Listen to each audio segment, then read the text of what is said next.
Well, good morning and welcome to Morning Java, brought to you as always by our friends at the Get-Go Cafe and Market, where for a limited time only, Substravaganza. 7-inch sub, $4.99, any way you want it. And Bradford's buying. Bradford's buying. I was willing to buy. It's on me. Because he got stuck in the middle seat on this particular flight, so he's buying. Always the small guy gets stuck in the middle. The Penguins won their opener, of course, and all anyone's going to want to talk about, I'm guessing, is that Matt Murray struggled. Do you have any concerns about Murray? No concerns long term. It's one game out of 82. I thought both goalies settled down after a pretty rough start. You know, it was the early 80s there for a while there in the first period. Look, the last three Stanley Cup winning goaltenders, both of them played in this game, and neither one of them was particularly impressive. So if the Penguins are going to worry about Matt Murray, then the reigning Stanley Cup champions are going to worry about their goalie as well. Okay, well, I mean, I'm going to take the devil's advocate view here and say that I liked a lot of what I saw of Murray in preseason. He looked sharp, economical with his motion. He talked afterward about that 5-hole goal that he gave up early, the long-range shot. Brooks Orpik.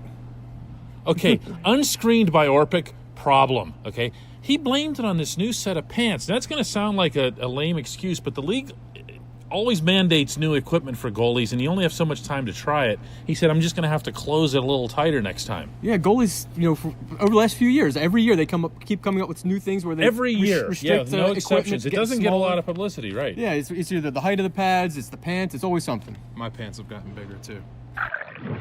I have no idea what this thing is, but you pull this thing out. Like a thunderstick? Thunderstick, man. Well, You're not an NBA Nobody guy. was using it like a thunderstick. And no, the Anaheim Ducks also have thundersticks, wise guy, and so do the Angels. Hey, my dad scored one of those goals. You know when they bring somebody out on the middle of the ice and they say, hey, score a goal at the far end of the ice? He scored one of those in Anaheim at a Ducks game. Wait, what did he win? Nothing really good, like a John Gibson autographed poster or something. It should be a car. Should be a car. John Gibson autograph poster. Let's talk about something that's more significant than any of this. The Penguins...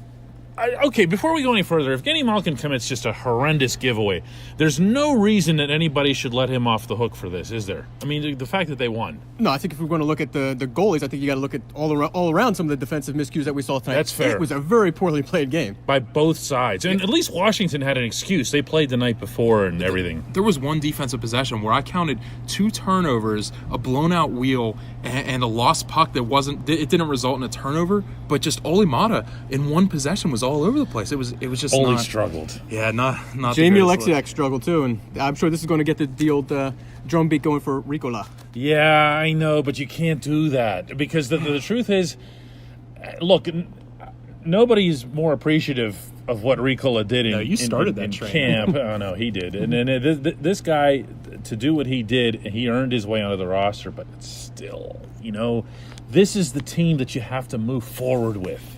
And like Mike Sullivan was saying after the game, there has to be an identity formed, Yeah, and I think Jamie Alexiak, as bad as he played, he did score a goal. Nice goal. They got a lot of scoring from the defensemen tonight. I believe it was 3 goals or 4 goals now, including the game winner from the defense corps. Reminded me just of last year. We get Justin Schultz and Ole Mata scoring the 2 goals in the opener last year. Get Jamie Alexiak coming out here and just blasting that one by. So defense with this team is never just about the defensive guys. This team committed all kinds of turnovers in bad parts of the rink, was not, for the most part, responsible with the puck. So don't just look back and say, Ole Mata stunk, or, we never should have gotten Jack Johnson or whatever. There's more to it. Kris Letang's the guy that you wrote about for our main story. Kris Letang, he did not take particularly kindly to Jim Rutherford's assessment in the summer that he might have his ice time cut because we feel he's better that way. Tell me that Jim just wasn't being the wily old vet there as the executive in lighting a fire under him. Yeah, I think they certainly lit a fire under Mr. Kris Letang because what did he play tonight? 25 and a half. That's a lot of minutes for anybody. I mean, he played in all situations as he normally does. I mean, he obviously didn't have the season he wanted last year, but if he's going to play like this, I'm not saying he's back to his Norris Trophy form from like 2013 when he was a finalist. That was a good start. Well, to be fair, they used him just how Mike Sullivan told us 2 days ago at the final tune-up that they were going to use him, and it was in all aspects of the game. He's their number 1 defenseman. They weren't going to take him off the ice. They're using him everywhere, and that's the way that they played. I mean, he looked great. He told me after the game it was an ugly game, though. It wasn't pretty. Yeah, but it wasn't at times with him. He was doing things in particular, and I know you asked him about this after the game, the swatting the puck out of the air, which he was doing effortlessly, his counterattack, which, by the way, almost everybody on the Washington side was great at, but Letang was at least good at that for the Penguins. His ability to just get the puck and in one fell swoop execute the next pass, that to me is the best version, the optimal version of Kris Letang. Even setting aside, I'd say that if he didn't score either goal, let alone the overtime one. Yeah, that makes him the defenseman that the Penguins have always loved him to be. When he made that play, the Capitals were looking to spring Alex Ovechkin on a breakaway, and Letang, by all accounts, is out of position. You know, Ovechkin's going to be. But that's Kris Letang. He reaches out with the stick, he knocks the puck down. If he wouldn't have done that, he might have been able to use his speed to close the gap as well. Kris Letang, 3 points, with a 0 rating. 0 rating, plus minus. Well, everybody's been waiting for Derick Brassard. And is he here? Yeah, this was the Derick Brassard that I think the Penguins thought they were getting last February. I mean, obviously a pretty good game for him. It's very important, I think, to get him going after everything he's been through. Yeah, I responded to somebody on the live file during the game when he said how impressive Brassard looked. And I'll tell you what, man, I'm fully bought in that this was an injury last year. At the time, you're like, are they masking something? What's going on with Derick Brassard? You know, does he fit this system? And he might chalk it up to chemistry and having it this year and not last. But he's man, not he's hurt. got to jump. Yeah. He's got to jump. He's really moving. The way he's bursting through the neutral zone right now, the way Brian Rust is bursting through the neutral zone with him, and then in turn from there, the way Dominic Simone has been basically taking care of business, not like in a get old school on you here, like a Bob Airy kind of way, where you have the one guy number 12, yeah. who would just come back and back check. Not that we didn't appreciate all of those goals you scored, Bobby. Don't worry about that.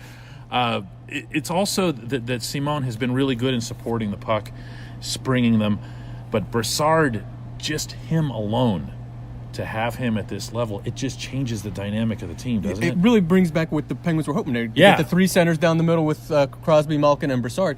I mean, somebody was asking him after the game, does it feel like you're finally contributing? He's like, hey, I got Crosby and Malkin ahead of me. I mean, what do you want me to do, right? Yeah. It's been unbelievable. He's a good dude, though. Don't be. Derick Brassard's a good dude. Very good. I'm just blown away at his ability to keep up with Brian Rust the way that he is. And then when this guy scores a goal and he goes into the corner, who's keeping up with who in that one? I don't know, pretty man. fast. They're speedy, but Rust's straight line speed is just it's something else. But man, when he scores a goal and he goes into the corner and he gets that one leg with the 2-arm pump, the photographer's only worried about the celebrations. And also, he did play some PK tonight. That's something he's trying to get used to. Yeah, you made a point of that in the press box, and that was a little bit of a surprise to me. They had talked about it and they had tinkered with it in the preseason. You never know what they take seriously in the preseason. Derick Brassard looking like, Derick Brassard.